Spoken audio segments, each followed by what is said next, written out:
nuk më ka leju me marrë shënime, pra nuk kam pas as letër, as laps. Problemet në atë kohë kanë qenë kryesisht e lidhura me dorëzimin e materialeve, mënyra jo korrekte e përkthimet me shumë redaktime që i bëjnë tekstet e pa lexueshme ose të pa kuptueshme. Unë mund me konsideru që për mu, si avokati i popullit, ka qenë shqetësuese ajo çka na kemi gjetë atje.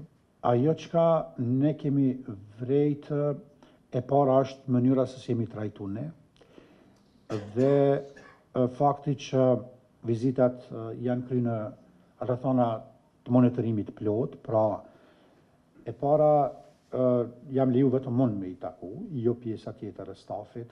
E dyta, nuk më ka leju me marrë shënime, pra nuk kam pas as letër, as laps, dhe thjesht ne vetëm kemi zhvillu bisedë, po jo mundësi me marrë shënime.